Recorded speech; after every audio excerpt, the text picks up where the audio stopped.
वाटतंय आणि छान आहे आपलं गप्पा हा विषय ठेवून तू गणेश उत्सवाचे जे काय बॅकग्राऊंडच्या ज्या स्टोरीज आहेत ते तू प्रेझेंट करतोय. कारण मी जो होतो, मी विक्रांत, माझ्यासोबत एक जुळा भाऊ होता, त्याचं नाव होतं विराट साळसकर. ओके. तर कसं मी लहान असताना आईच्या पोटात असताना आईला शॉक लागलेला आणि आईला म्हणजे आई चिकटली होती. तर माझे वडील आले आणि वडिलांनी सोडवायचा प्रयत्न केला. तर तेव्हा कळालं की दोघांना शॉक लागून उडून गेले.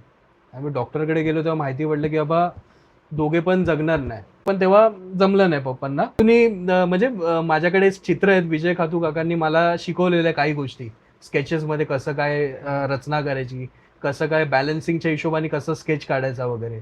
तर ते स्केचेस माझ्याकडे अजूनही आहेत. आणि कसं आहे की प्रबळमध्ये कॉन्सेप्ट हे आपण पाहायला होतं. आता कुठे होतं की आपण सिंहासनमध्ये बाप्पाच्या स्केच बनवायचो किंवा काय आपण करायचो.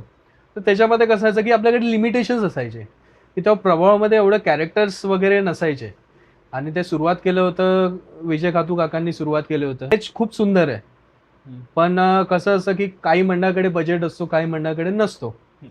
तर कसं की प्रत्येक जण बाप्पा बसतो, आपल्या आपल्या तऱ्हेने बसवतो, आपल्या बजेटप्रमाणे बसवतो वगैरे. तर असं खूप वेळा व्हायचं तेव्हा स्केच भरपूर सुंदर. आणि मला पण तो म्हणजे मंडळ खूप इंटरेस्टेड आहे त्या कॉन्सेप्ट आणि त्या स्केचवरती बनवायला. पण कुठे पैशांच्या गोष्टीमुळे तो कॉन्सेप्ट होऊ शकला नाही. कधी काय तर कधी काय गोष्टी कॉम्प्रोमाइज करायला लागल्या, म्हणजे एखादा कॅरेक्टर काढायला लागला, मग परत एकदा नवीन स्केच किंवा त्याला वेगळ्या टाईपमध्ये रिप्रेझेंट करायला. आणि मग लोकांना वाटलं की कुठे आपलाही बाप्पा तसा राजा टाईपमध्ये आपण आणावा. मग तो एक प्रभाळचा आणि सिंहासनवाला गणपतीचा काळ सुरू झाला होता 2004 का 5 पासून मला वाटतं. आणि त्याच्यानंतर जे कोणी अँटिक मूर्त्या होत्या, जेवढ्या पण अँटिक मूर्त्या होत्या, त्या सगळ्या सिंहासनवरती व्हायला लागल्या. हो. मग कुठे आपल्याला बघायला गेलं की आपण जे वेगळेपण जे बघायचो काकांच्या काळी किंवा त्याच्या आधी जो काही काळ होता बरोबर. तो म्हणजे संपत गेला होता कुठे. आपण गप्पा जे करत आहोत त्याच्यामध्येच आता स्केच दाखवतो, तर हा पहा. ओके, तर for the first time ever आपण पॉडकास्ट मध्ये बघणार आहोत स्केच रिव्हिलिंग. त्याच्या मला पण काही आठवणी सांग ना, गणेश गल्लीचं ज्यावेळेला डोंबरू केलेलं हा तेव्हाचे. तर नमस्कार मंडळी, मी योगेश चेनवणकर. गप्पाच्या पुढच्या सेगमेंटमध्ये तुमचं स्वागत आहे. तर आज आपण बोलणार आहोत अशा एका व्यक्तीचं ज्याचं मूर्तिकारांच्या आधी काम सुरू होतं, तो म्हणजे गणपती रेखाचित्रकार. आता रेखाचित्रकारच नाही येतो, तर अजून पण भरपूर काय काय आहे यामध्ये. तर या डायरेक्टली मी इंट्रोड्यूसच करतो तुम्हाला विक्रांत साळसकर यांच्यासोबत. विक्रांत, नमस्कार. नमस्कार, गणपती बाप्पा मोरया. बोलूया. तर आणि विक्रांत, कसं वाटतं इथे येऊन? खूप बरं वाटतंय आणि छान आहे आपलं गप्पा हा विषय ठेवून तू गणेश उत्सवाचे जे काय बॅकग्राऊंडच्या ज्या स्टोरीज आहेत ते तू प्रेझेंट करतोय. खूप चांगलं वाटतंय ते. आणि हे असंच पुढे अजून चालत राहावे. लोकांना असे आतमधल्या गणेश उत्सवाच्या गोष्टी कळून याव्या आणि खूप चांगलं आहे तुझं. हे अजून चालत राहावं असं. आता तू माझ्यामध्ये बघितलं असेल तर एक 2 आठवड्या आधी आठवणीतला गणेशोत्सव असं मी हो, आशिष शिवडकरचा हेही केलेलं. आता हो. ज्या वेळेला मी बोललो की रेखाचित्रकार पण त्याच्याशिवाय पण अजून, तर विक्रम तुझा सगळ्यात म्हणजे आता तू मला कळायला लागलास ते सगळ्यात पहिले तर पेजमुळे. फोटो अल्बम जो तुझा हां, पेज होता, मुंबई गणपती फोटो अल्बम, त्याचं त्याच्यावरून मग आता स्केच म्हणजे एकेकाळी तो एक एम्पायर होता खूप मोठा. एम्पायर होता. हो. आता हा आहे. मला सुरुवातीचं तेव्हा सांग ना, तू आगमनाला त्यावेळेला होतास. तेव्हाचं आगमन म्हणजे तेव्हाचं जे गणपतीचं आगमन होतं आणि आत्ताचं ओव्हरऑल जे आहे, हां. दोघांमध्ये डिफरन्स काय वाटतोय तुला? आता हे म्हणजे आठवणीतला गणेश उत्सवचाच भाग असं आपण म्हणू शकतो. हो. कारण तेव्हा गणपतीचं वेब पेज वगैरे असं काही नसायचं. हं. एकच तेव्हा आणि Facebookवरती तेव्हा या गोष्टी सुरू झाल्या होत्या. बरोबर. तेव्हा मला वाटतं सगळ्यात पहिलं वेब पेज होता हा लॉर्ड गणेशाचा होता. हां. आणि खेतवाडीचा गणराजचा हं. पेज होता Facebookवरती. हं. हे 2च पेज होते. बरोबर. त्याच्यानंतर जे पेजेस जे आले तो तुझा मुंबई मुंबई गणपती गणपती. आला हो. आणि माझा मुंबई गणपती फोटो अल्बम आला. बरोबर. आणि त्या टायमाला गणपतीचे आगमन हे कधी होणार हे पण लोकांना माहिती नसायचे. तर तेव्हा त्या मला आपण एकत्र जायचो गणपती फोटो काढायला. पण तेव्हा रायव्हलरीज पण होती सगळ्यात. रायव्हलीज पण होती, सगळ्या गोष्टी हां. होत्या. आणि पण मजा यायची. येस. कारण तेव्हा हं. आगमन हा प्रकार लोकांना माहिती सुद्धा नव्हता, की गणपती मोठमोठ्या मूर्त्या ह्या वर्कशॉपमधून तिकडे जातात आणि लवकर नेतात. त्याचं हं. डेकोरेशन करण्यात येतं. या सगळ्या गोष्टी कोणाला माहिती हं, नव्हत्या. हं. तेव्हा त्या काळी आपण फोटो काढून लोकांना Facebook मार्फत आपण प्रेझेंट करायचो, बरोबर? हो. आणि आपली दोघांचे स्वतःचे टीम बनले आणि मग त्याच्यामधून मग त्या टीम मधून अजून काही वाद होऊन वेगळे टीम बनले आणि तसं करता करता आज जेवढे सोशलचे मीडियावाले किंवा जे काय दिसून येत ते मला वाटतं कुठेतरी आपल्या दोघांपासून त्या हो. गोष्टी सुरू झालेल्या आहेत. त्याचं रोपटो हे केलेलं. म्हणजे history of this social media thing Yes, असं yes. मला म्हटलं की हे सुरुवात झाली तर योगेश शेनवरकर आणि विक्रांत सावरकर हो.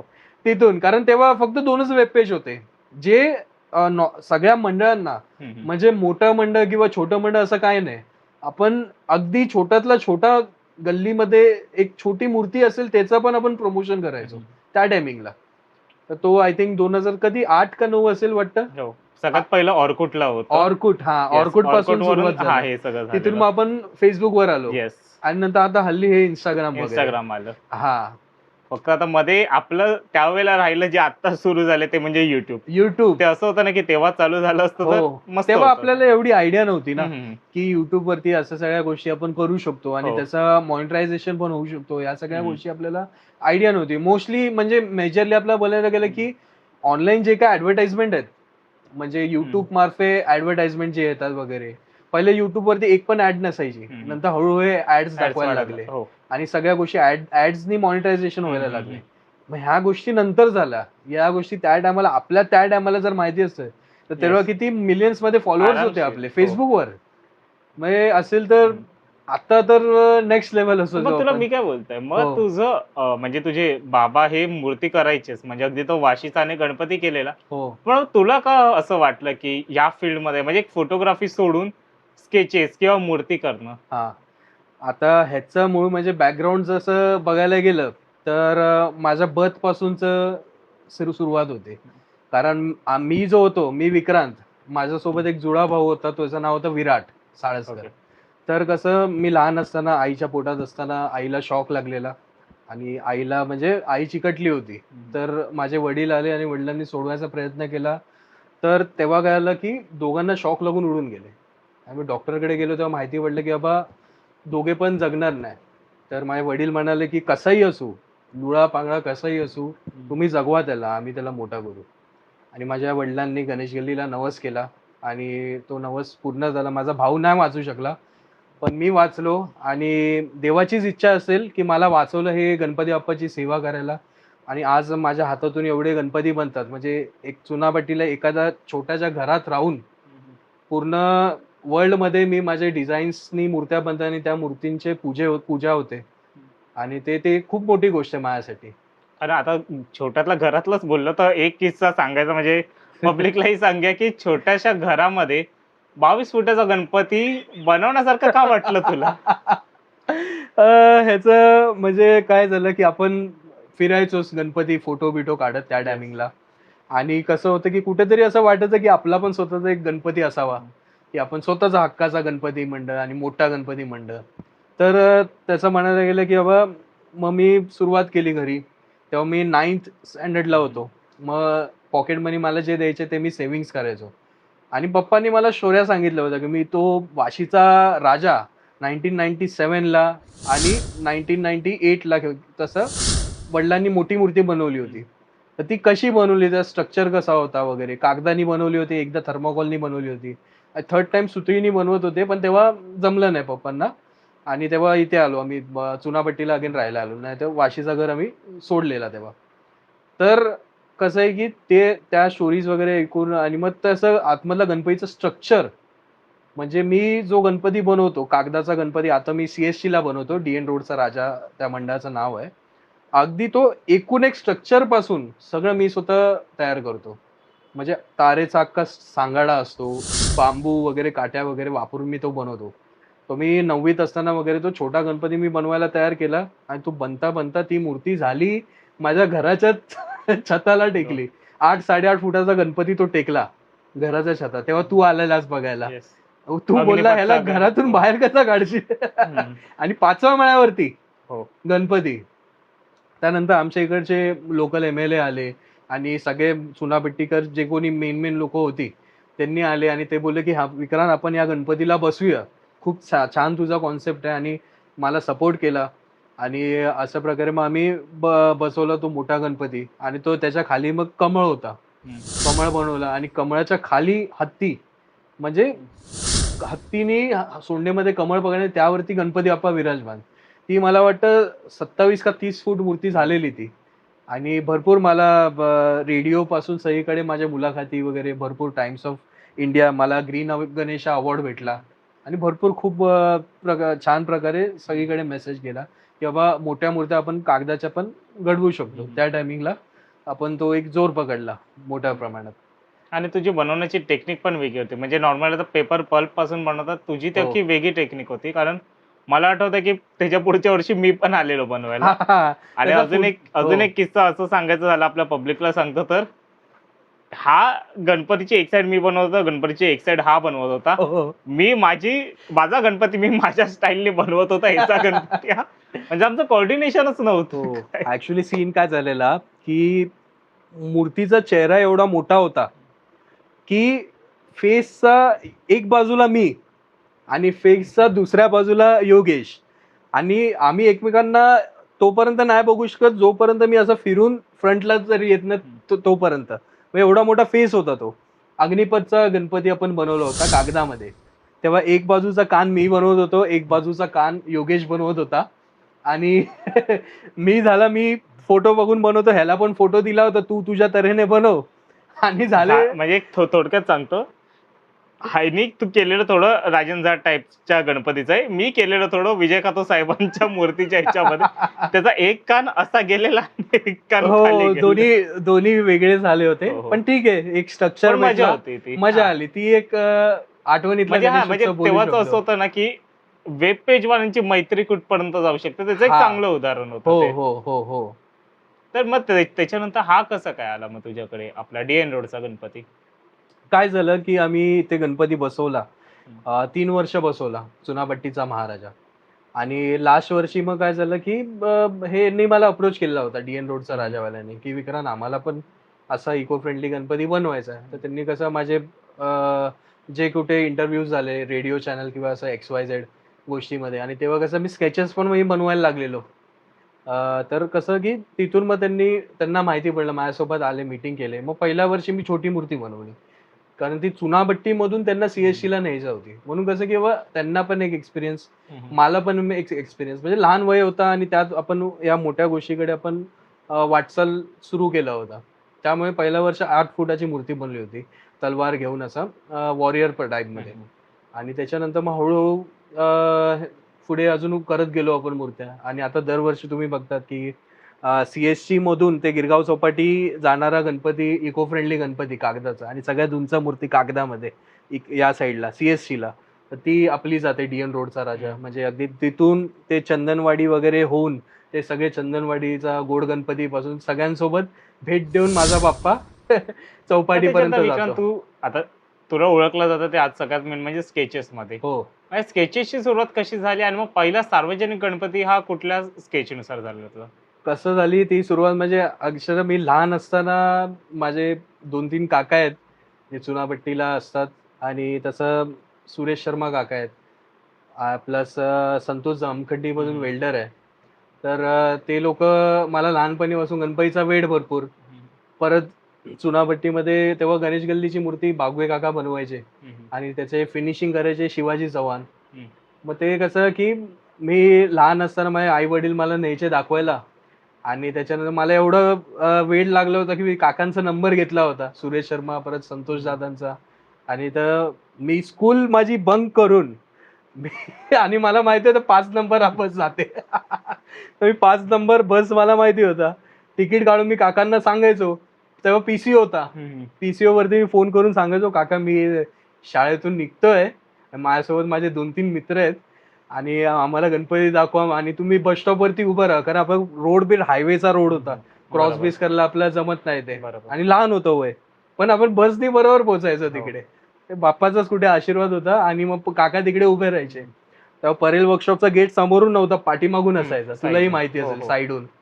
तर मग साईडून वगैरे आतमधून मग सगळ्या मूर्त्या मी पाहिल्या. मग मला आठवतंय आतमध्ये 2005 ची मला वाटतं गोष्ट, प्रगती सेवा मंडळाची सिद्धिविनायकाची मूर्ती बनवत होते. ती मूर्ती पूर्ण बनतानापासून बघितले.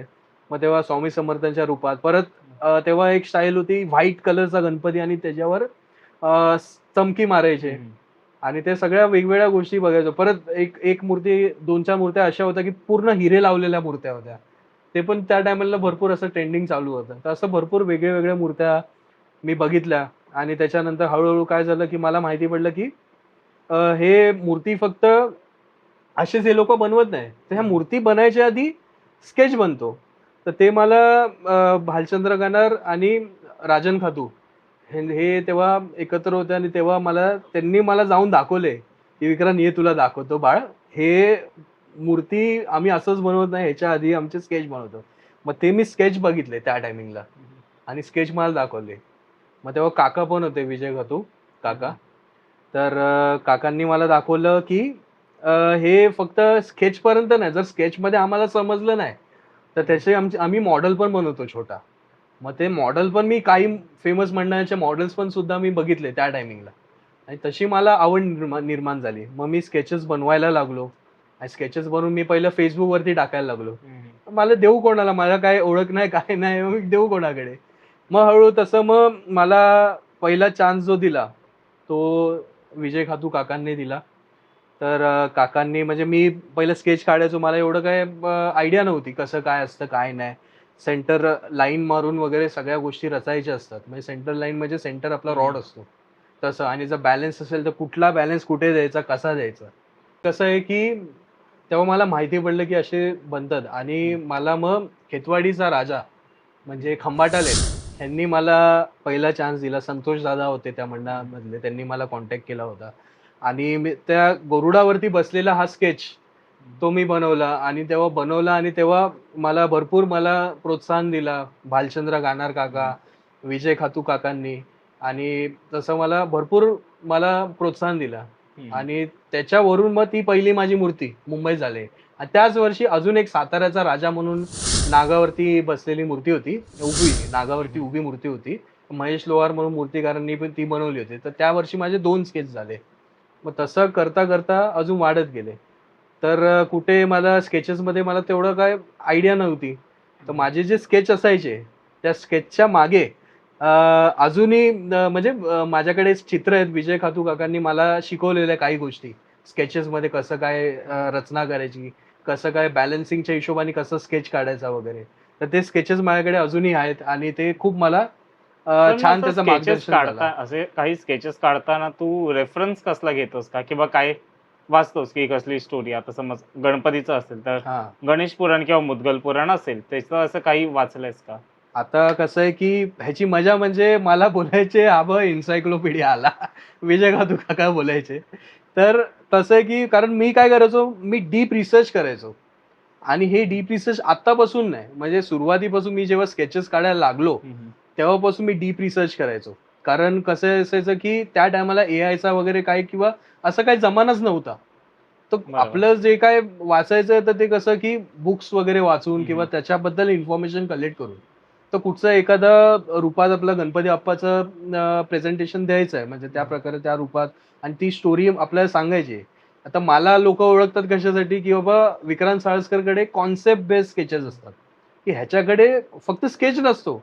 ह्याचे स्केचेस काहीतरी स्टोरी सांगतात आपल्याला आणि आपल्या हिंदू धर्मातले स्टोरी जे काय स्टोरी आहेत, जे काय गोष्टी आहेत, ते आत्ताच्या नवीन तरुण पिढीला काय माहितीच नाही, असं आपण म्हणू शकतो.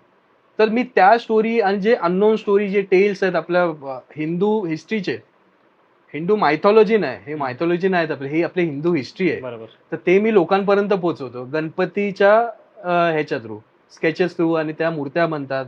मग त्या मूर्तीच्या बाजूला फ्लेक्स लागते, त्याच्यामध्ये ती स्टोरी लिहिलेली असते.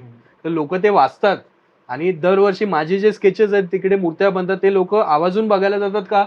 कारण तिकडे विक्रांतचे स्केचेस किंवा त्याच्यामधून काहीतरी स्टोरी किंवा काहीतरी शिकायला भेटतं तिथून आणि आपल्या धर्माबद्दल काही नवीन आपल्याला त्या गोष्टी यार ऐकायला तू भेटतात. खातू साहेबांचं पण बोलतच होतास. तुझे काही तेव्हाचे काही किस्से आठवतात का खातू साहेबांचे आणि तुझे असं काही बोलणं झालेलं किंवा काय? भरपूर असे किस्से आहेत. म्हणजे एक किस्सा म्हणजे यशवंतचा राजा म्हणून घाटकोपरचा एक गणपती बनला होता. तो परशुरामाच्या रूपात होता. तर तेव्हा म्हणजे मी नागाला असं हात वगैरे देऊन त्यामध्ये शिवलिंग वगैरे असं दाखवला होता. तर तेव्हाचा किस्सा म्हणजे असा, की जेव्हा मी गेलो तिकडे मंडळासोबत बोलला अरे बोललो बोललो काका आम्ही आणलाय, हा आपला स्केच आर्टिस्ट आहे वरून. बोललो माहिती आहे ना मला. बोला एन्सायक्लोपीडिया घेऊन आलात तुम्ही, माझ्याकडे आता स्केचेस आहे त्याची गरज नाही. आणा दाखवा काय आणलंय तुम्ही. आणि तसं बसून मग डिस्कशन झालं वगैरे सगळं. आणि तेव्हा म्हणजे कसं आहे की गणपतीचं फुटा अनुसार आणि कशी वेल्डिंग वगैरे आहे ती मला त्या गोष्टी माहिती पडल्या, की काकांनी माझ्या स्केचच्या बाजूला वेगळा एक स्केच काढून त्याच्यामध्ये डायग्राम काढला.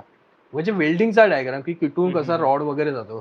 तर हे नवीन आपल्याला काय काय शिकायला भेटलं. असं कित्येकदा मी कुठच्या मंडळासोबत गेलो काकांकडे आणि तसं मला भरपूर काय काय शिकायला भेटलं. आणि तेच गोष्टी मला अजून पुढे चालले. तर ह्याच्या मागे त्या गोष्टी ती सगळी शिकवण आहे आणि जे सगळे मेमरीज आहेत ते आपण शिकत गेलो. आणि कुठे माझे वडील मोठे आर्ट डायरेक्टर आहेत फिल्म इंडस्ट्रीमध्ये. तर त्यांचा म्हणजे 1% पण नाही मी. म्हणजे माझी जे काही आर्ट दिसते तर मी मी स्वतः म्हणतो मी 1% पण नाही, म्हणजे त्यांची आर्ट किती असेल. हो.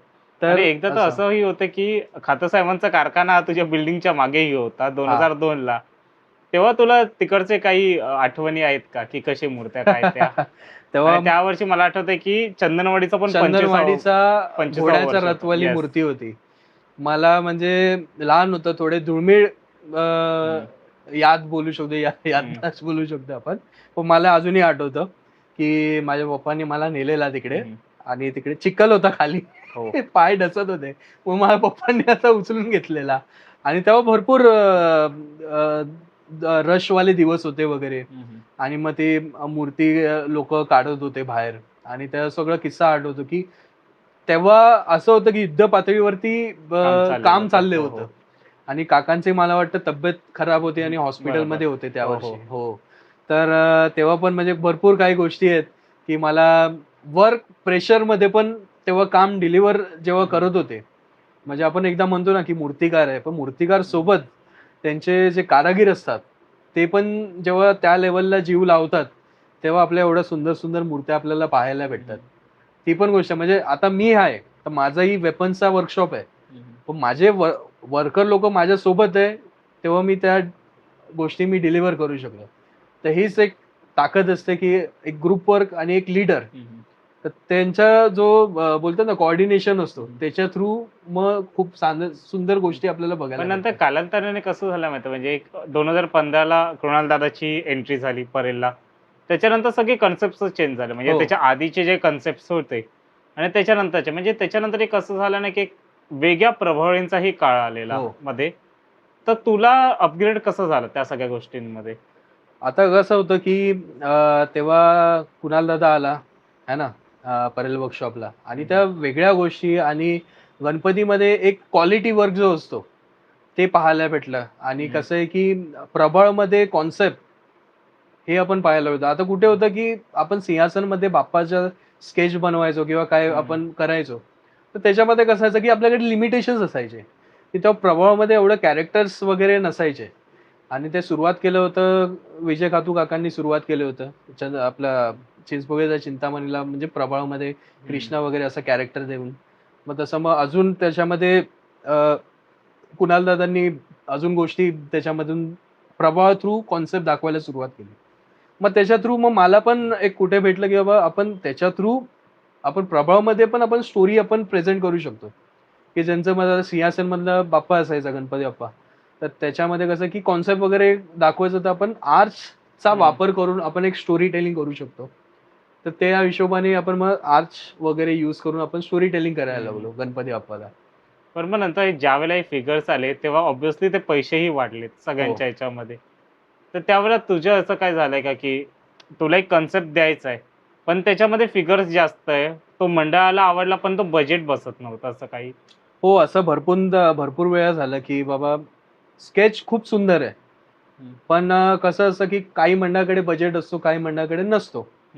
ते तर कसं, की प्रत्येक जण बाप्पा बसवतो, आपल्या-आपल्या तऱ्हेने बसवतो. आपल्या बजेटप्रमाणे बसवतो वगैरे. तर असं खूप वेळा व्हायचं. तेव्हा स्केच भरपूर सुंदर आणि मला पण तो म्हणजे मंडळ खूप इंटरेस्टेड आहे त्या कॉन्सेप्ट आणि त्या स्केचवरती बनवायला. पण कुठे पैशांच्या गोष्टीमुळे तो कॉन्सेप्ट होऊ शकला नाही कधी काय.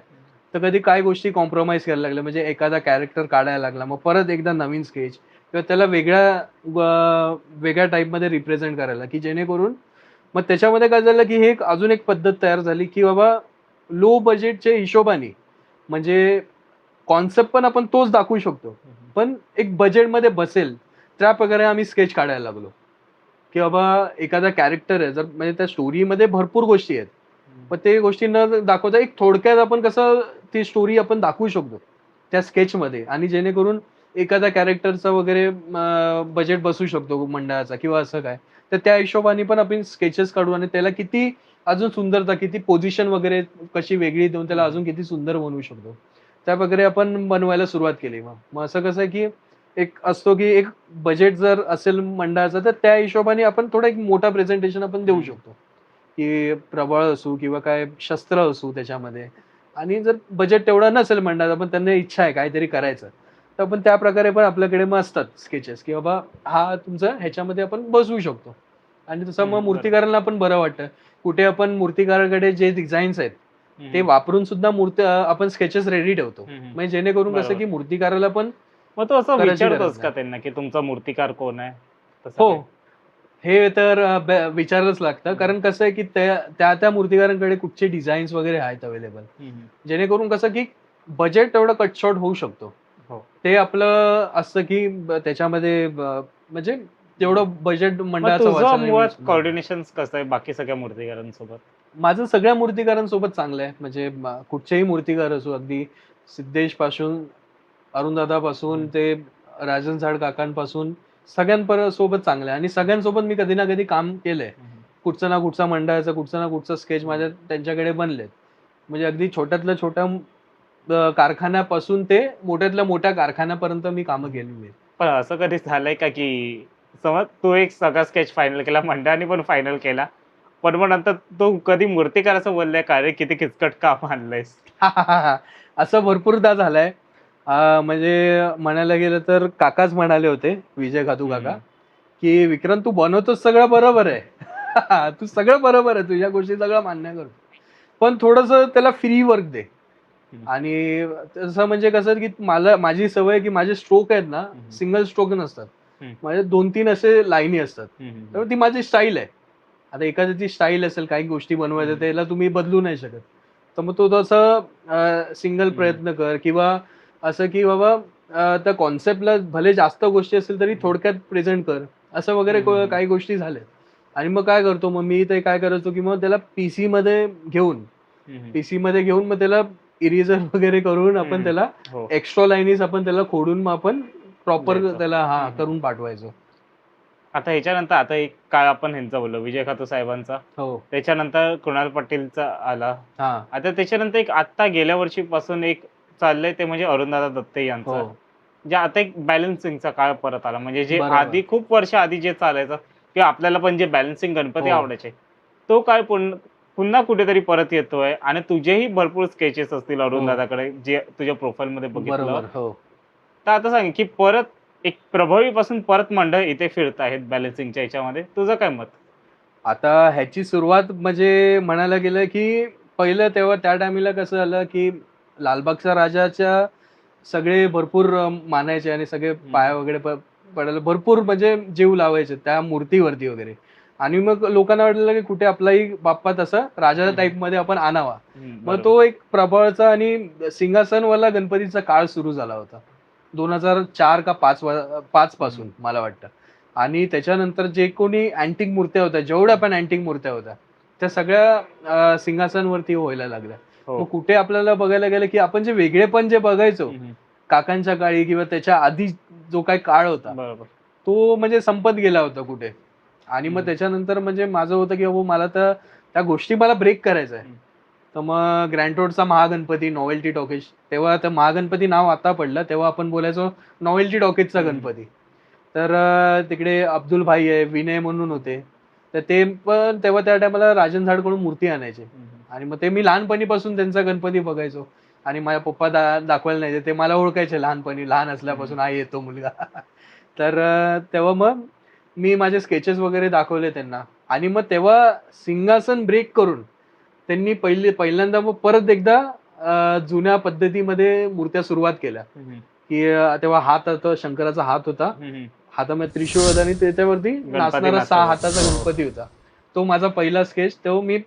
तो सिंहासनचा जो सिरीज आहे ती मी तिथून ब्रेक करायला सुरुवात केली. आणि कुठे आता अरुण दादानी जेव्हा लास्ट इयर बॅलन्सिंग मूर्त्या जेव्हा घडवल्या आणि तेव्हापासून तो काळ अजून एकदा रिफ्रेश झाला, तो फ्रेज.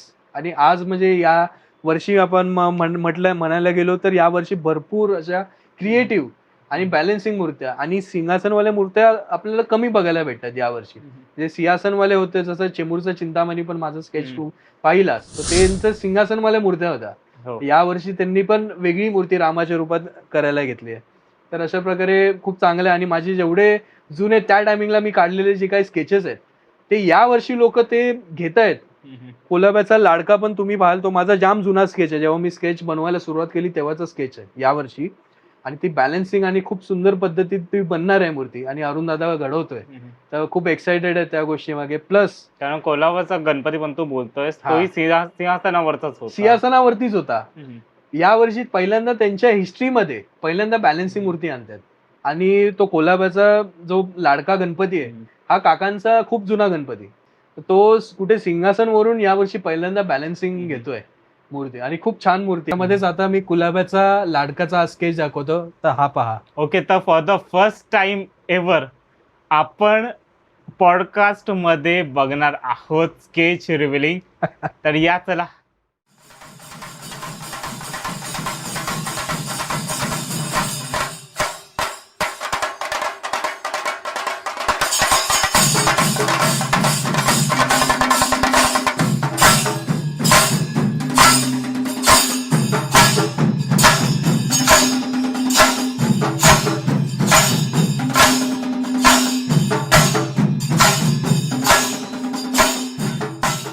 तर कसा वाटला स्केच? मस्त, जबरा. अरुण दादाच बनवतायत, अरुण दादा बनवतायत. आणि पण एवढं अचानक म्हणजे असं तुझं ज्यावेळेला पहिल्यांदा बोलणं झालं, एक सिंहासनावरून इतक्या लेवलचं बॅलन्सिंग करण्यासारखं का वाटलं मग त्यांना? तुला काय बोलले काय ती लोक? नाही, खरं सांगू तर जेव्हा काका ऑफ झाले तर त्याच्यानंतर ताईंनी मूर्ती बनवली काही वर्ष. तर त्याच्यानंतर मग मंडळाचं असं होतं की कुठे त्यांना परत काहीतरी वेगळं करायचं आहे, सगळ्या गोष्टी करायच्या. तर मग सिद्धेशकडे बनवली एखाद वर्ष. मग नंतर परत अजून माझ्याकडे एक स्केच होता, ते काका बनवणार होते, विजय घातू काका आपले बनवणार होते. पण ते स्केच म्हणजे होऊ शकलं नाही. आणि तो स्केच मग अरुण दादाकडे आपण मीटिंग केली होती आधीच, तर तो स्केच ते बनवणार होते. तर सिंहासनवरती होता, पण खूप असा वेगळा कॉन्सेप्ट आहे तो आणि जाम मास्टरपीस असा कॉन्सेप्ट आहे. तर तो स्केच घेऊन आलेलो, पण वेळ काय असं विषय काय झाला की दादानी बाहेर पण मूर्त्या घेतल्या आहेत, म्हणजे out of the state, Gujarat, Hyderabad, Karnataka वगैरे ते सगळीकडे वेगवेगळे मूर्त्या आहेत.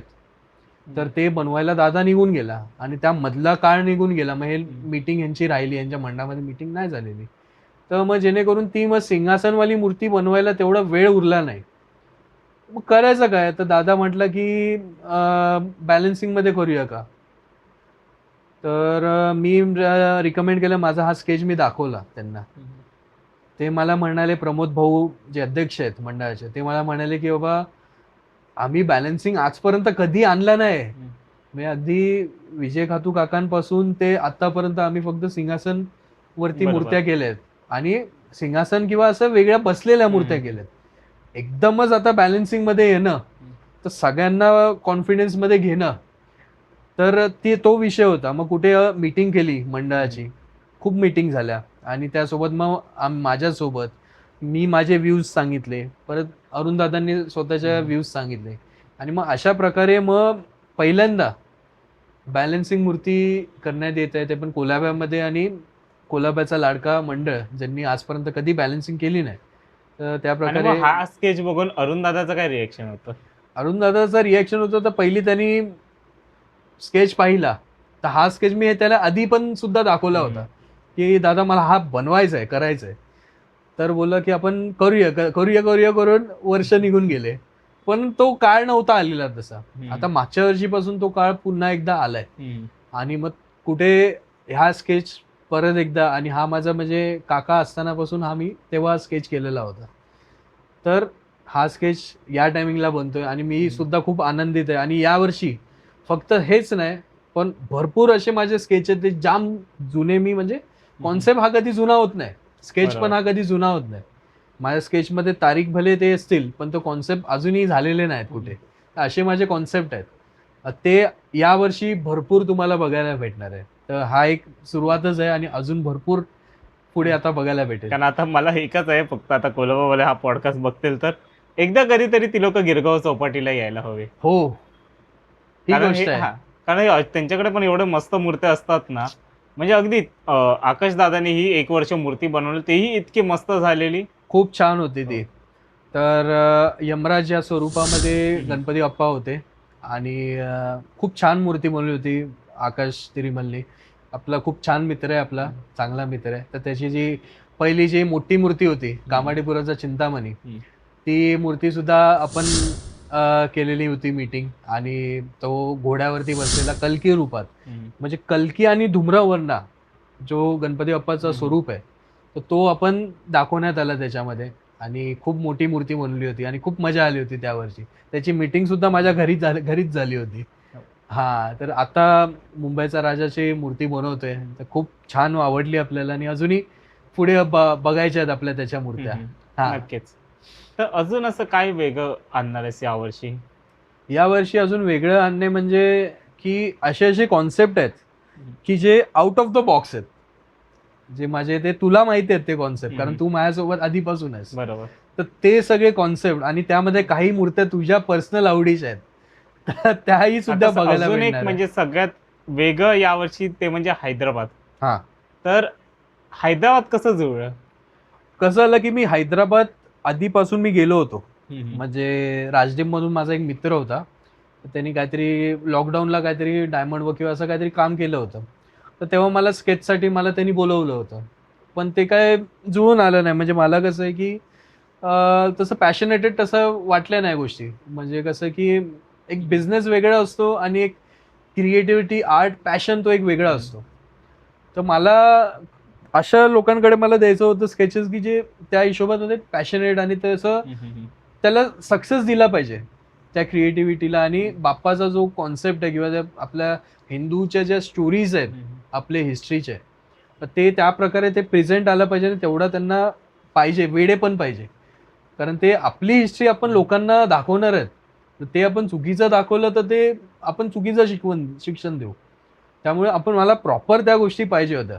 तर मला वायुमित्र आर्ट्स जे आहेत हैदराबादमध्ये, त्यांच्यासोबत मला मन जुळलं आणि त्यांचं म्हणजे माइंडसेट माहिती पडलं की बाबा हे ॲक्च्युअली पॅशनेट आहेत त्या गोष्टीमध्ये. मग मलाही वाटलं की नाही, हे लोक त्या गोष्टी बनवू शकतात. मग अगदी तो मूर्तीचं स्ट्रक्चर बनवण्यापासून ते एकूण एक डिटेल काही काम होतं, तर मला ते लोक दाखवत आहेत कि दादा देखो आपके दिमाग से ही हो रहा है, बराबर है की नहीं, किधर कुछ लगेगा तो बोलो तुरंत बदली कर देंगे. तर हे असतो की त्या गोष्टी असतात. कारण मला ज्या प्रकारे जे प्रेझेंट करायचं आहे लोकांसमोर, तो विजन माझा त्यांच्यासोबत जुळला.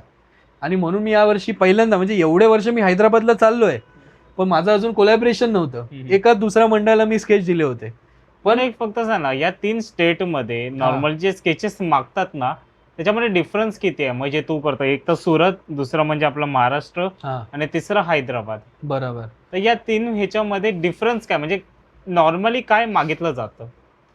आता सुरतमध्ये म्हणायला गेलं ना, की सुरतमध्ये सिंगल पीस मूर्ती असते आणि त्याच्या खाली एखादा कॅरेक्टर असला तर सिंगल पीस म्हणजे काय? सिंगल पीस म्हणजे सिंगल बॉडी, उभा गणपती काहीतरी पोझिशन मध्ये आणि एखादा कॅरेक्टर वगैरे असेल, ओके. असं जास्त डिमांड मध्ये असतो सुरतमध्ये. त्याच्यानंतर सिंहासन हा पॅटर्न असेल, पण सिंहासन मध्ये त्यांच्या इथे कसं की प्रबळ वगैरे बनवायला त्या प्रकारे कारागीर नाही. त्यामुळे जास्त करून उभे मूर्ती वगैरे आणि त्याच्यामध्ये काही ना काही कॅरेक्टर किंवा असं म्हटलं जाऊ शकतो आपण. त्याच्यानंतर हैदराबादमध्ये कसं आहे की हैदराबादमध्ये ते लोक बनवतात, पॅशनेटली बनवतात आणि आपण जे काय कॉन्सेप्ट देऊ ते कॉन्सेप्ट ते हुबेहू ते उतरवतात त्याच्यामध्ये.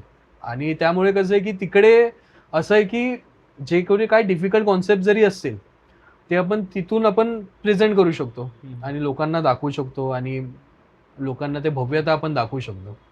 आणि आपलं मुंबईमध्ये करायला गेलं की मुंबईमध्ये काय होतं की जागा जर आपल्याला काही गोष्टी दाखवायच्या एकदा हम्म. एक्स्ट्रीम लेवलवरती, पण तिकडे कसं असतं की मुंबईमध्ये आपले रोड्स शॉर्ट आहेत, परत जागा आहे, मग मंडळाचा असा तिकडे विषय असतो की कुठे एका गल्लीमध्ये गणपती असतो तर कुठे पत्रे बाहेर निघालेले असतात वगैरे, मग हे चॅलेंजेस असतात. मग त्या चॅलेंजेस अनुसार आपल्याला स्केच बनवायला लागतात. की कुठे असतं की ट्रॉलीची जी साईज आहे ती गल्लीच्या कट टू कट साईजची असते आणि त्याच्या सर्टन फीटवरती एखादा पत्रा इकडे असतो, एका सर्टन फीटवरती एखादी जाळी असते निघाली ती बाहेर खिडकीची. तर मग त्या अनुसार तो कॅल्क्युलेशन घेऊन आणि तसा तो स्केल मारून तो हाताचा पोझिशन वगैरे, म्हणजे गणपतीची जी बॉडी वापरणार आहे त्याचा अभ्यास असावा लागतो. म्हणजे हा कसं स्केच असं बनवला म्हणून नाही, तर ह्याच्या मागे तो अभ्यास असतो सगळा. आता मी एवढे वर्ष करतोय पण त्याच्या मागे तो एवढा अभ्यास आहे म्हणून आज माझे एवढे स्केचेस आणि लोकांना माहिती आहे की हा जुना माणूस आहे. अगदी काकांपासून, विजय कातू काकांपासून ते मी स्केचेस करतोय तेव्हा, आणि तसा तेवढा वर्षाचा अभ्यास आहे आणि तेवढा कॉन्सेप्ट बसवता आपल्याला येतात. आणि कसं काय कुठे मंडळाचं असं काय असेल की बाबा गल्लीमध्ये जागा नाही, एखाद्या एका बाजूला पत्रा निघालाय किंवा काय असेल, आपण त्याच्यामध्ये पण आपण तो बनवू शकतो. आता लास्ट इयर तसं मी केलं होतं धारावीचा मोरया म्हणून असं काहीतरी आहे गणपती मंडळ, तर तिकडे कशी ती फायबरची मूर्ती असते, एकदम पातळ गल्लीमधून ती जाते. तुम्ही आतमध्ये जाऊन तुम्ही एकदम पातळ पातळ गल्लीमधून जाल आणि आतमध्ये जाऊन बघायचं अरे एवढी मोठी मूर्ती आणली कशी काय. तर तो अभ्यास असतो की कशा प्रकारे कुठे फोल्डिंग असते आणि काय असतं आणि तशा प्रकारे आपण कसं बसवू शकतो. आता अजून एक तू गोष्ट चालू केली असती म्हणजे हे रबरचे आयुध गणपती बाप्पांचे, तर ते सांग ना, ते का सुचलं तुला, कसं काय, त्याच्या मागे काय प्लॅनिंग होती? तर ह्याचं जी सुरुवात झाली ते माझ्या वडिलांपासून, कारण थर्मोकॉल हा कुठे बॅन झाला होता, सगळीकडे बॅन झाला. मग त्याच्यानंतर माझ्या वडिलांनी सुरुवात केली आहे रबर यूज करायला, मटेरियल रबर हिटलॉन वगैरे इंडस्ट्रीमध्ये सुरुवात केली. तर भरपूर आता माझ्या वडिलांनी गदर सेकंड पार्ट हा चित्रपट केला, तर त्याच्यामध्ये जो हँडपंप आहे किंवा हातोडा आहे किंवा जो मोठा चाक आहे सनी देओल जे उचलतात ते सगळं रबरचं बनलेलं आहे. आणि तो रणगाडा एक सीन आहे त्याच्यामध्ये, रणगाडा आहे, रणगाडा चालता चालता मग तो ब्लास्ट होतो, तो अख्खा रणगाडा रबरचा आहे. तो रणगाडा रबरचा बनवून त्याला चालवला आणि त्याला ब्लास्ट पण केला. तर मी काय म्हणालो की मी माझ्या वडिलांचा 1% पण नाही. माझे वडील भूपेश साळसकर आर्ट डायरेक्टर आहेत, तुम्ही पाहू शकता गुगलवरती पण. तर त्यांनी त्यांच्या थ्रू मला ह्या गोष्टी शिकायला भेटल्या. आणि कुठे काय अडतं तर पप्पा माझे असतात वर्कशॉपमध्ये, माझा जेव्हा सुरुवात होते आणि गणपती बाप्पाचा, तर पप्पा स्वतः बसलेले असतात आणि त्यांच्या गायडन्सनीच आज सगळं जेवढे शस्त्र आहेत, अगदी परळचा नरेपारची मल्हारची तलवार पासून ते लास्ट इयर मी परळचा लंबोदर त्याचा मोठी जो तलवार आहे खंडा, हा, त्या सगळ्या गोष्टी मी बनवल्या. प्रगती सेवा मंडळाची एवढी मोठी बुक जी बनवली ती जागेवर जाऊन बनवली. 3 वाजता गेलो, सकाळी 7 वाजेपर्यंत मी पूर्ण बुक बनवून रेडी केली. तर ते जे काम आहे, परत इतर जेवढे मोठमोठे काम आहे ते सगळे कामं मी केलेत आणि त्याच्या मागे पप्पांचा आशीर्वाद. डिफरन्स किती असतो की थर्मोकॉलचे जे कार्विंग्स होतात आणि ह्याच्या कार्विंग्स मध्ये? आता थर्मोकॉलचं काम करायला गेलं म्हणजे काय असतं की थर्मोकॉलच्या गोष्टी आपण जेव्हा बनवतात तर ते ड्युरेबल तेवढं नसतात. म्हणजे कसं असतं की एखादी वस्तू आपण बनवली तर ती गणपतीच्या कुठच्या हाईटवरती जाते, कुठे काय जातं आणि त्या हाईटवरती हवा जोरात असते. मग ते थर्मोकॉल तेवढा ड्युरेबल नसतो, तो लगेच हवेने तो वागतो, तुटून जातो आणि मग कुठे तो खंडित झालेल्यासारखं वाटतं ते. त्यामुळे काय असं ह्याचा सबस्टिट्यूटमध्ये काय आलं की एक हिटलॉनमध्ये कसं की स्वस्त पण पडतो, थर्मोकॉल सारखा हलका पण असतो आणि ते दिसायला पण दिसतं, शस्त्र वगैरे सगळं आपण बनवू शकतो त्यामध्ये. पण त्याच्यामध्येच जर अजून फिनिशिंग पाहिजे तर रबर. पण रबर कसं असतं की रबर जेव्हा आपण यूज करतो तेव्हा कसं आहे की काही गोष्टी असं की त्याचं वजन असतं, रबर हेवी असतो थोडा, मग त्याचा वजन आला, मग त्याच्या आतमध्ये आपल्याला लोखंडाचा रॉड टाकून वेल्डिंग मारायला लागते. कधी कधी असतो की एखादा शस्त्र असतो की त्याला म्हणजे तो अभ्यास असावा लागतो की बाबा आतमध्ये त्याचा PVC पाईप चालेल की लोखंड टाकायला लागेल, ह्याचा पण अभ्यास असतो. कारण त्या वरती हवा फास्ट एवढी असते ना की आपण सांगू नाही शकत की त्या हवेनी बेंड होऊन पण तुटू शकतो. मग तेवढी मजबूती आणि अगदी आगमन पासून ते मंडप मंडपाचे 10 दिवस, त्याच्यानंतर तिथून ते गिरगाव चौपाटी हम्म. ती वस्तू पोचली पाहिजे आणि सुखरूपपणे बाप्पासोबत, बाप्पाच्या हातात ते बाप्पा स्वतःच्या हातात धरून ती गोष्टी नेणार आहे. तर तेवढं जीव लावून तेवढा अभ्यास करून आपण त्या गोष्टी कारण बनवतो. अजून एक वेगळी गोष्ट गेल्या वर्षी बघितलेली ती म्हणजे मुंबईच्या मोरयाच्या मागे जे मिसाईल्स केलेले हा. ते ते सांग ना मग तो काय होता, कशाचा होता आणि ती कन्सेप्ट काय होती त्याची? आता मुंबईचा मोरया हे आतापासून नाही, खूप लॉकडाऊन पासून मी त्यांचं काम करतोय. पहिले वर्ष कागदाची मूर्ती त्यांनी बनवली होती, टिश्यू पेपरची, मयेकर दादांकडून. तर त्याचा मी स्केच केलं होतं.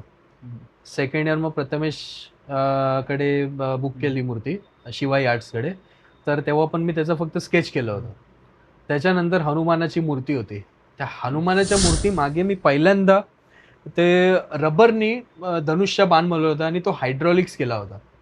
तर ती म्हणजे प्रभाळच्या ह्याच्यामध्ये माझी एंट्री असं म्हणू शकतोस तू.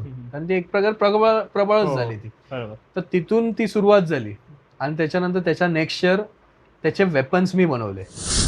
वेपन्स प्लस प्रभाळ, म्हणजे भारताचा नकाशा आपण बोललो होता भगवा रंगाचा, हो. आणि त्याला हिंदू राष्ट्र आपण तो प्रेझेंट केला होता आणि हातामध्ये जे काय त्याचे शस्त्र होते ते सगळं भारत माताचे शस्त्र आपण दाखवले होते.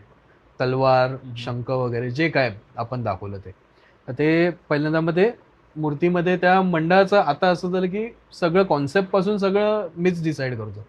आणि मुलं म्हणजे कसं की आपलं देशभक्तीचं मंडळ आपण बोलू शकतो, कारण जे काही कॉन्सेप्ट निवडतात ते मी निवडतो आणि देशभक्तीचं कॉन्सेप्ट आपण त्या मंडळा थ्रू दाखवतो. यावर्षीचाही खूप छान कॉन्सेप्ट आहे, तुम्हाला भरपूर आवडेल.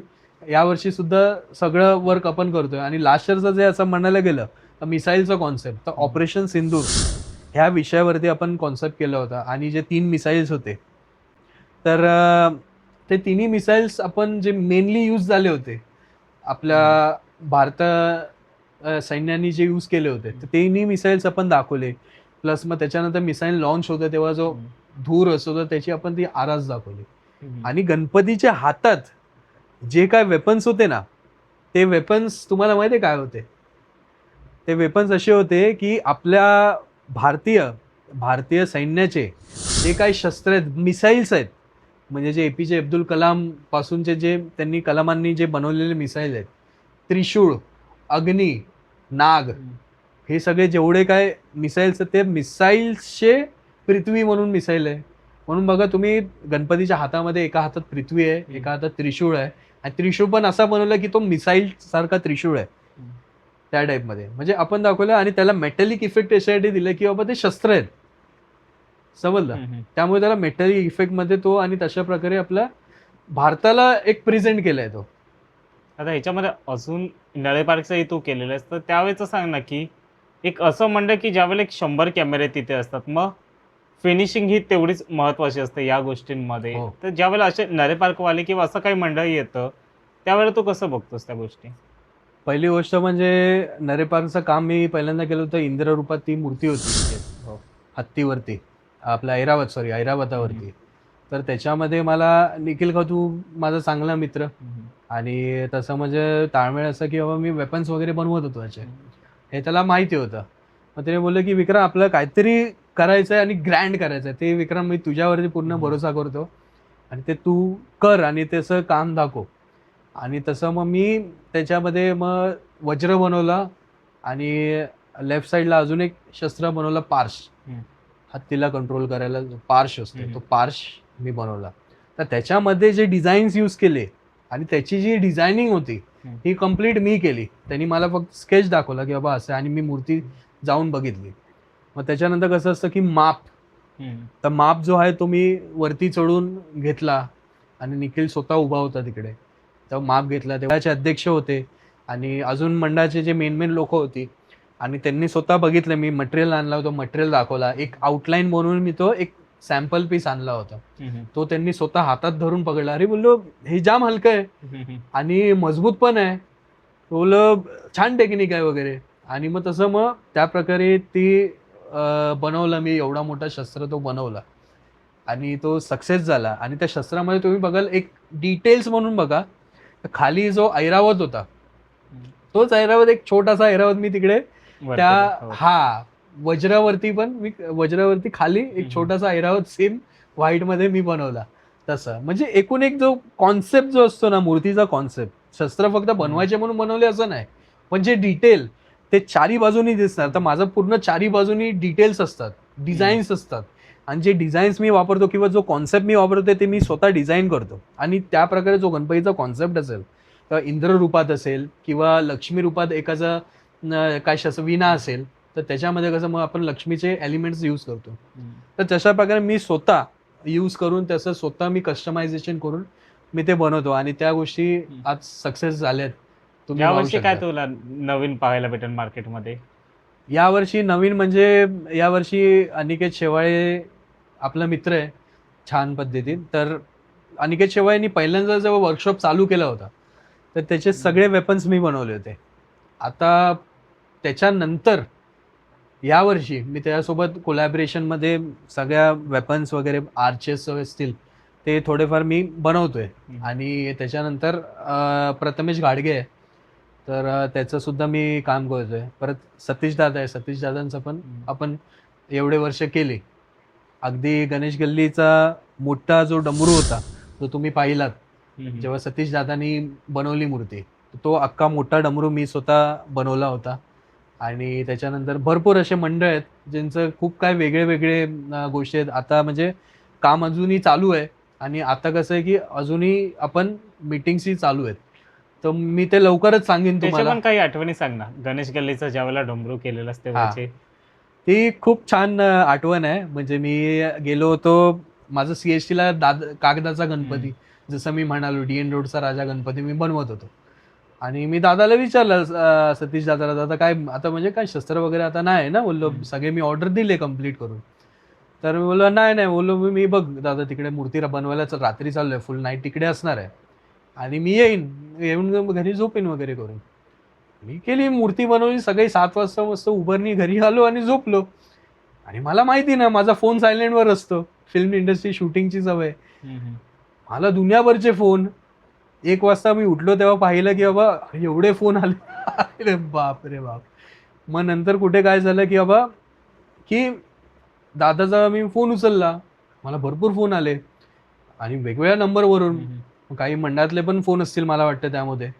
मी उचलला, अरे विक्रांत तू हाय कुठे बाळा, बोललो फोन का नाही उचलत आहे तू? अरे दादा तुम्हाला तो म्हणालो मी येऊन झोपतो करून. अरे पण एवढा गार झोपतोस? दादा सकाळी 7 वाजता आलो घरी. तर बोललो की अरे तू ये पटकन, तुला काहीतरी मोठं बनवायचं आहे. बोललो काय बनवायचं आता तुम्ही सांगा. बोललो तुला आहे ना, आपण मुंबईचा राजाचं मूर्तीला तुला काम करायचं आहे आणि खूप काही गोष्टी तुला बनवायच्या आहेत, तू पटकन ये, तो सगळं मटेरियल वगैरे काय असेल ते घेऊन ये. तर मी विचारलं काय आहे बाबा, तर सांगितलं तू मोठा डमरू आहे आणि बाकीचे शस्त्र पण होते, पण कुठे मी तेव्हा टायमाला मी झोपलो होतो, त्यामुळे ते शस्त्र त्यांना अर्जंट होतं. मग ते शस्त्रांची ऑर्डर त्यांनी दुसऱ्यांना दिली. आता मग ते शस्त्र पण मीच घडवले असते, पण बाप्पाची इच्छा होती की बाबा गणपती ज्या डमरूवर उभा होता तो डमरू मी बनवला गणपती बाप्पाचा. त्याला किती दिवस लागले साधारण तो डमरू बनवायला? आता मजा ती आहे की मी घेऊन गेलो, मला माहिती ना तो केवढा मोठा डमरू आहे किंवा काय आहे. मी बोललो असेल छोटासा डमरू असेल 300-200 वरती, मला माहिती नव्हतं की गणपतीच डमरू वरती उभा आहे. आणि बॅलन्स अख्खा त्याच्यावरतीच आहे. मग मी सगळं शस्त्र घेतले, माझे सगळे मंडळी घेतली, मित्रमंडळी आणि आपली माणसं घेतली जेवढे आपल्याकडे काम करतात. टेम्पो घेतला, उबर गेली आणि आम्ही सगळे गेलो तिकडे. आम्ही जवळजवळ 12 वाजता पोचलो, 12:30-1 वाजले, म्हणजे सगळं सामान टेम्पोमधून उतरवून सेटअप लावून काम चालू करायला. 1 वाजता मला वाटतं काम चालू केलं. 1 वाजता काम चालू केलं, तो मोठी एवढी मूर्ती बघून खूप छान वाटलं की ज्या गणपतीच्या नवसामुळे मी आज इथे आलो, त्या बाप्पाचं काम करायला मला आज त्यांनी स्वतः बोलवलं आणि पाया पडून आणि जे काय जर चुका झाल्या असतील तर क्षमा मागून मी काम चालू केलं. आणि तसं बनवता बनवता मग रात्र झाली, सगळं बनून झालं. त्याच्यानंतर झालं की डमरू अख्खा बनला सगळं काय. आणि डमरूमध्ये तुम्ही बघाल अगदी डमरूचा जो चामडा असतो, जो खेचून रशी बांधतात, ते सगळे एकूण एक डिटेल मी त्याच्यामध्ये दाखवले की जो वरचा चामडा असतो जिकडे हो, हो. ड्रम वाजतो तिथून तो चामडा असा रशीनी खेचलाय आणि तिथून रशीनी खेचून मध्ये जी रशी खेचतात ती अख्खी तेवढी डिटेल आणि सगळ्या बाजूनी मी दाखवली त्या मूर्तीमध्ये. आणि त्याच्यानंतर रात्री असं झालं की बाबा आता रश्या आहेत राहिलेत, पूर्ण डमरू बनून रेडी, फक्त रश्या लावायच्या. दादाला फोन केला. दादा बोललं रश्याचं काय, रश्या मागवतायत की काय करायचं? बोललो अरे एवढा रात्र आता रशी पॉसिबल नाही आणि उद्या काय ओपनिंग करायची असं काहीतरी होतं वाटतं, उद्या परवा काहीतरी ओपनिंग होती. तर बोललो की आता करायचं काय लास्ट मुमेंटला. तेव्हा माझे वडील म्हणाले की तुला काय पाहिजे, रशा पाहिजे ना, सोड जाऊन देते विसर, आपण बनवूया रशा. बोललो आपण बनवूया रशा, बनवूया कशानी? बोल आपल्याकडे काय आहे सांग मला. बोललो आपल्याकडे काय हिटलॉन आहे. म्हणून हिटलॉन आहे बस झाला ना. बोललो हिटलॉनच्या रशा कशा राहतील? मग ते बोलले की तू काय करायचंय, बोलले एवढे वर्ष मी इंडस्ट्रीमध्ये केले काय, त्यामुळे मग ते हिटलॉनच्या रश्या विचार कर, तो 1 इंचाचा हिटलॉन असतो, एवढूसा असतो, म्हणजे रशी एवढी जाडी, बरोबर. लेअरवर लेअर आम्ही लावल्या, त्याची कटिंग केली लांब लांब 6-6 फुटाचा आय थिंक हिटलॉन असतो, 5.5-6 फुटाचा. कटिंग करून मग त्याला माझे वडील एकटे कोरत बसले. 45 मिनिट्स एक रशी कोरायला लागली 6 फुटाची. अख्खी रात्र माझे पप्पा रशा कोरत बसलेले आणि त्यांचं ते जसे कोरतायत ना ते बघून आम्ही लोक पण कोरायला सुरुवात बसलो. म्हणजे मी आणि माझे काही एकाच दुसरे जे आर्टिस्टिक ज्यांना तेवढं नॉलेज आहे तर ते माझी माणसं पण आम्ही पण बसलो करायला. बोललं तुम्ही करा, गणपती बाप्पा आहे, कुठे काय चुकलं बिकलं तर मी हाय बसायला करायला. ठीक. तर आम्ही कोरल्या त्या रश्या 45 मिनिट्स एक रशी. म्हणजे विचार कर त्या रशी जेवढ्या लागल्यात आणि दोन्ही बाजूला वरचा डमरू आणि खालचा डमरू, रात्रभर आम्ही कोरल्या रश्या. दुपारी 1 वाजता कंप्लीट झाला अख्खा तो रश्या लागून तो डमरू. त्याच्यानंतर 1 वाजता नाही 10-10:30 वाजता आय थिंक रेडी झाला ते. 10:30 का 11 वाजलेले. हा मग 11 वाजता काय झालं की संपूर्ण झालं. सतीश दादा आले, परत चुनाभट्टीचे बाबू काका आले जे लिखाई करतात, तर ते सगळे चढले लिखाई वगैरे करायला आणि काय थोडंफार शेडिंग असेल ते सगळं चालू झालं.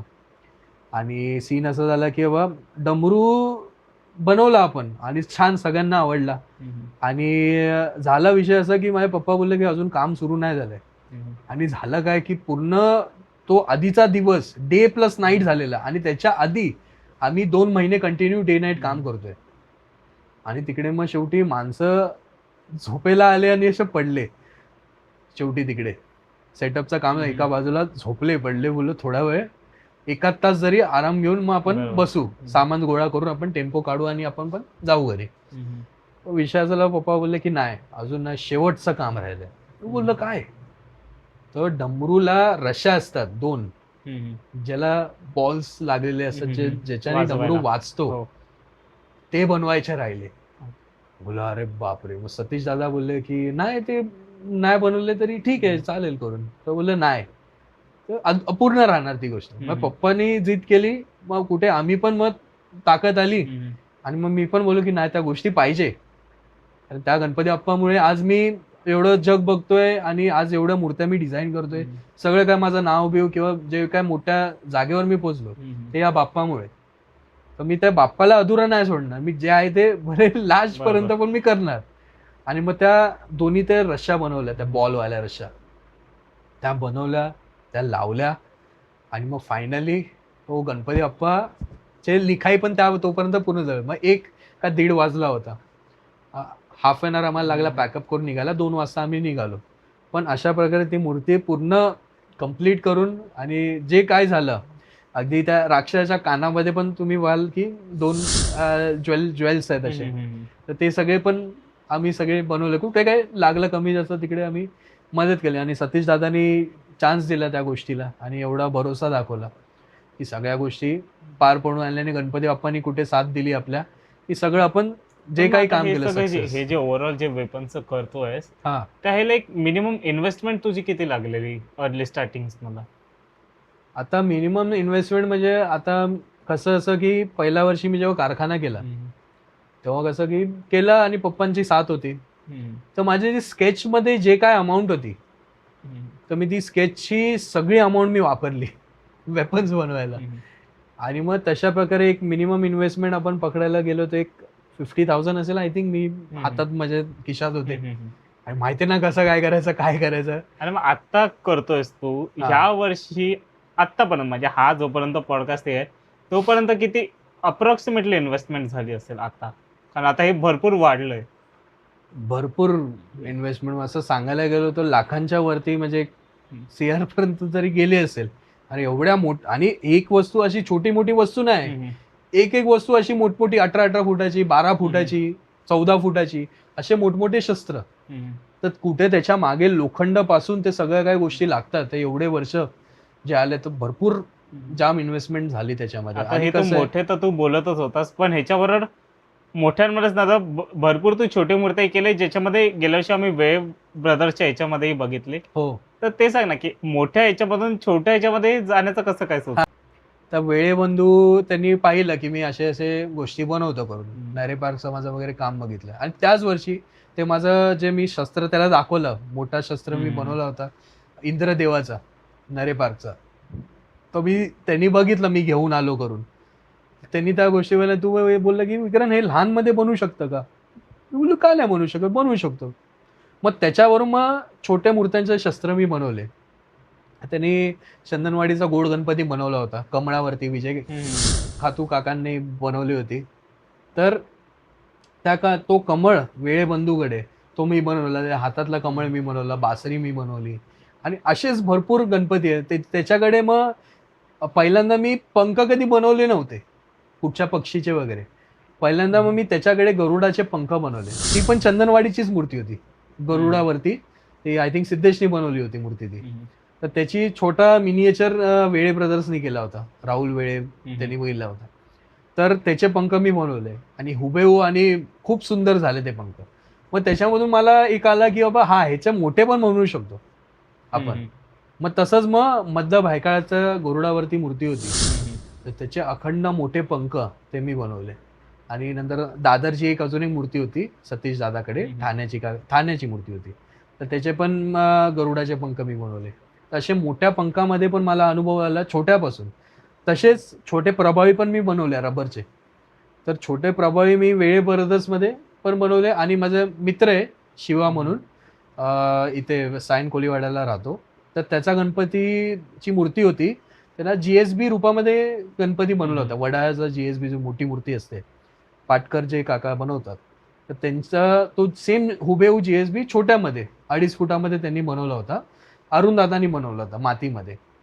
तर त्याची जी प्रबळ आहे आणि त्याचे जे शस्त्र, परत बाजूला 2 लायन असतात, ते सगळे मी लहान रबरमध्ये बनवले. आणि मग त्याच्यावरून मला आयडिया आला की छोट्यामध्ये प्रभाव बनवू शकतो तर मोठी पण बनवू शकतो मी. मग भुलेश्वरचा राजा, त्याची मी प्रभाव बनवली मोठी. ते ज्योतिबाच्या रूपात गणपती होता आणि त्याचे वेपन्स पण मी बनवले आणि त्याचं स्केच पण मीच करतो. एवढी मोठी प्रभाव मी बनवून ती सक्सेस केली. प्लस त्याच वर्षी अजून एक प्रभाव बनवली होती निखिल खातूकडे. ती ह्याची बनवली होती, चांदिवलीचा महाराज, मागे राजहंस होता. त्यांनी मला फक्त सांगितलं की ही साईज आहे आणि आपल्याला म्हणजे राजहंस आपल्याला पाहिजे पाठीमध्ये. मग त्याच्यानंतर एकूण एक फेदर सकट आणि त्याची पूर्ण डिझायनिंग पण मीच पाठवली. त्यांनी फक्त मला स्केल सांगितलं, बाई एवढामध्ये बसवायचं आहे. मग त्याची मी डिझायनिंग मी स्वतः तयार केली, निखिलला पाठवली, निखिलनी मंडळाला पाठवली, मंडळाला आवडला. आणि मग त्याच्यानंतर त्याचं मी पूर्ण प्रभाळ बनवली, अख्खी प्रभाळ ती रबरानी बनवली. आणि वरचा जो हंस होता तो 3D होता. प्लस त्याच्याबरोबर त्याचे जे वेपन्स होते, विना, ती विना पण त्या कॉन्सेप्टला जुळून मी डिझाईन करून मी बनवली. आणि त्याचे काही मी एक्स्ट्रा चार्ज नाही करत. माझं कसं असतं, मला कॉन्सेप्टवरती काम असतं, तर त्याचं काही मी एक्स्ट्रा त्या चार्जेस नाही. माझे जे शस्त्रांचे तेच चार्जेस करू, बाकी डिझाईन मी माझ्या हिशोबाने. मंडप पण कॉन्फिडन्सली देतो की दादा तुम करोगे तो तुम्हारे दिमाग से करो और अच्छा ही करोगे. आणि त्यांनी सगळ्यांनी, मंडळांनी पण आणि त्यांनी पण, निखिल खातूनी पण वगैरे आणि भुलेश्वरचा राजा मंडळांनी पण माझ्यावर भरोसा टाकला. आणि आज मी एवढ्या मोठमोठ्या गोष्टी, एवढ्या मोठमोठ्या सुंदर प्रभावळी आणि इतर काय क्रिएटिव्हिटी आहे ते बघायला भेटते.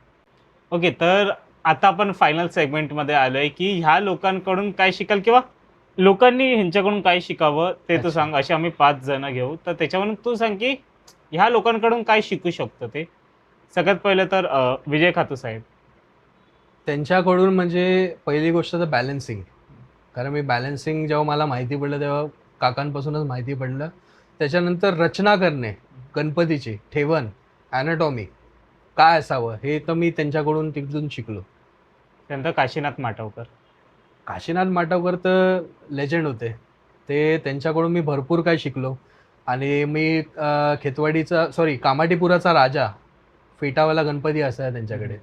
तर त्यांची जी गणपतीची पोझिशन जी ठेवायचे ते, तर त्याची ठेवण सिंहासनवरती ते खूप सुंदर पद्धतीत आणि गणपतीची प्रभाळ जे ग्रेसफुली ते बनवायचे, त्यांच्या प्रभाळी त्यांनी बनवलेले. प्लस त्यांचे जे लिखाई, ते लिखाई करायचे डायरेक्ट दोन्ही हाताने. मी त्या बघून मी खरोखर ते तेवढा एक्सपिरियन्स लागतो करायला. ते शिकणे भरपूर. राजन खातू. राजन खातून काकांकडून मी शिकलो म्हणजे काय की टाइम मॅनेजमेंट. एवढा अख्खा कारखाना आणि ते वर्क टाइमावर डिलिव्हर करणे. म्हणजे आपण बघत असाल कुठची मूर्ती डिले झाली, कुठे काय झाले, भांडण झाले मंडळाचे वगैरे काय, पण तिकडे गेलो की असं वाटतं की मूर्ती रेडी असते. मंडळ यायच्या आधीच मूर्ती रेडी असते, फक्त जे काय पूजा करून निघतात मंडळ. तर ते मला भरपूर त्यांच्याकडून शिकायला भेटलं. सिद्धेश दिघोळे. सिद्धेशकडून शिकायला भेटलं म्हणजे की आपण एका नवीन ह्याच्यामध्ये, म्हणजे ऑलरेडी हा व्यवसाय खूप जुना आहे, पण त्या जुन्या व्यवसायामध्ये आपण स्वतः एंट्री मारून आपण स्वतःचं वेगळेपण दाखवून आपण स्वतःचं कसं आपण निर्माण करू शकतो गोष्टी. आणि अगदी अक्षरशः म्हणजे झिरोपासून सुरुवात करून आज एवढ्या मोठमोठ्या मूर्त्या आणि एवढ्या फेमस मंडळाच्या मूर्त्या बनवतो. म्हणजे सिद्धेश हा माझा कधीपासून मित्र की जेव्हा गणपतीची फक्त लिखाई करायचा तो आपल्या चिंचपोळी वर्कशॉपमध्ये, तिथे तुलाही माहिती असेल आपण जायचो, त्याला भेटायचो. तर तेव्हापासूनचा मित्र. मग तेव्हापासून आज स्वतःचा कारखाना आणि एवढा मोठा. आणि तेव्हा मला पण बिलीव्ह नसतं झालं की आज चंदनवाडी किंवा चिंतामणी किंवा असे मोठमोठ्या मंडळाच्या मूर्त्या हा बनवेल सिद्ध्या. तर तेच भरपूर शिकायला त्याकडून ती गोष्ट आहे की कसं करायचं सगळ्या गोष्टी. शेवटचं प्रकाश लहाने. त्यांच्याकडून कसं आहे की बघा, आता जेव्हा मला स्केच वगैरे या गोष्टी समजायला लागले तेव्हा काका बनवायचे है ना, प्रकाश लहाने काका बनवायचे. आणि त्याच्यामधून मग त्यांनी जो म्हणजे आज जे काय मूर्त्या वेगळ्या दिसत आहेत, तर कुठे त्यांनी सुरुवात केली होती. आणि त्यांच्या आधी वेलिंग मास्टरांकडे एक होते, त्यांचं नाव मला आठवत नाही, पण ते स्केच काढायचे. मग त्याच्यानंतर जे स्केच काढायचे ते प्रकाश लहाने आपण म्हणू शकतो. मग नंतर त्यांच्यानंतर जे नवीन पिढीला जो प्रोत्साहन भेटला, तर त्याची सुरुवात माझ्याकडून झाली. कारण मी तेव्हा स्केच काढायला लागलो. त्याच्यानंतर माझ्या मागे आलं आय थिंक मितेश पेवेकर आला. माझ्या मागे नंतर मितेश पेवेकरनी सुरुवात केली. आणि आज मूर्त्या वगैरे बनवतो, खूप छान वाटतात, त्याच्या मूर्त्या पण खूप छान वाटतात बघायला. तर त्याच्यानंतर अजून चालतं गेलं. तर कसं की कुठे एक सुरुवात असते एखाद्या गोष्टीची. म्हणजे वेलिंग मास्टरांच्या काळामध्ये तेव्हा ते स्केच काढायचे होते, म्हणजे वेगळे होते ते. तर ते ह्याच्याबद्दल पण त्यांनी सांगितलं होतं मला, प्रकाश लहानेंनीच सांगितलं होतं काकांनी, की असे त्यांचे स्केच काढणारे असे व्यक्ती होते. आणि त्याच्यानंतर आता ते करायचे है ना. आणि आज ते नवीन पिढींना शिकवतात स्केच. खूप चांगलं आहे की नवीन पिढींना असंच प्रोत्साहन केलं पाहिजे है ना. मला तर काकांनी विजय खातू काकांनी प्रोत्साहन दिलं है ना, तर ते नवीन पिढींना प्रोत्साहन देते, तर खूप चांगलं आहे. असं प्रोत्साहन करत राहावं आणि अजून पिढी अजून तयार होईल. धोतरसाठी पण अजून पिढी तयार करतायत ते है ना. तसंच प्रकाश लहाने प्लस काका आणि प्लस हे शिवाई आर्ट्सचा प्रथमेश, तो सुद्धा नवीन पिढीला धोतर बितर बनवायला शिकवत आहे. तर कुठे त्यांचं आता कसं की ते आता मूर्त्या बनवत आहेत है ना. आता धोतर बितरला त्यांना तेवढा वेळ नसेल, त्यामुळे ते नवीन पिढीला प्रोत्साहन करून त्यांना नवीन पिढी तयार करतात. खूप चांगली गोष्ट आहे. कारण कसं की रोजगार तयार होतो आणि बाप्पाची सेवा करायला भेटते. आणि चांगली गोष्ट असं चालत राहावं असं या गोष्टी.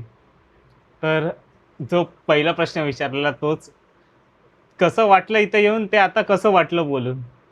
आता कसं आहे, बोलायचं तर भरपूर होतं, पण कुठे आपल्या वेळेची मर्यादा. मर्यादा पण हो. असते आणि कुठे मलाही काम आहेत आता जाऊन हम्म. वर्कशॉपमध्ये वेपन्स वगैरे बनवायचे आहेत है ना. मध्ये वेळ भेटेल तर माझ्या वर्कशॉपलाही व्हिजिट करा. मोठमोठे शस्त्र मी तुम्हाला दाखवतो किंवा स्केचेस माझे जे असतील ते दाखवतो है ना. तसं आपण भेटत राहू अधूनमधून Yes. वर्कशॉपलाही, आगमनालाही हो हो हो. आणि अजून ह्याचा पुढे अजूनही भाग देऊया आणि असे गप्पा म्हणजे एक एक एक म्हणजे बोलतो ना जे कोणी आर्टिस्ट असेल हम्म. जो भरपूर काय गोष्टी करतो पण त्यांचं कुठे नाव नसेल ते अशा लोकांना पण तुम्ही बोलवा आणि त्यांना पण तुम्ही वाहवाही द्या की जेणेकरून तेच लोक आता जसं मी म्हणाल सिद्धेश जिगोळे किंवा असं मी असेन किंवा अरुणदादा असेल है ना. ह्यांनी पण खूप छान लहान गोष्टीपासून सुरुवात केली आणि आज तसं मोठ्या प्रमाणे करत. तसं रेश्माताईंनी पण भरपूर स्ट्रगल फेस केले पण आज रेश्माताई वर्क डिलिव्हर करते ते लोक बघून बोलतात की वा मूर्ती म्हणजे भरपूर सुंदर. तर असं नवीन नवीन म्हणजे नवीन मुलांना पण तुम्ही आणा की त्यांना हा प्लॅटफॉर्म इथे येणे म्हणजे खूप मोठी गोष्ट आहे की ह्या जागेवर या सीटवरती जो मी बसलो ते खरोखर तर बाप्पा पण इथे येणे पण खूप मोठी गोष्ट आहे आणि ते छोटे मोठे जे काही आर्टिस्ट असतील लोकल लेवलवरती त्यांच्यासाठी पण ही खूप मोठी गोष्ट आणि तेही पुढे अजून खूप मोठं करू शकतात. तर अशा प्रकारेच तुझं काम चालू राहू दे आणि बस एवढंच बोलेन. गणपती बाप्पा मोरया. तर तुम्हाला ही व्हिडिओ कशी वाटली ही तुम्ही कमेंट करून सांगा आणि अजून कोण पुढे तुम्हाला बघण्यासारखं आवडेल या प्लॅटफॉर्मवर तेही तुम्ही कमेंट करा. इतकं बोलून मी आपली रजा घेतो. जय हिंद, जय महाराष्ट्र, गणपती बाप्पा मोरया.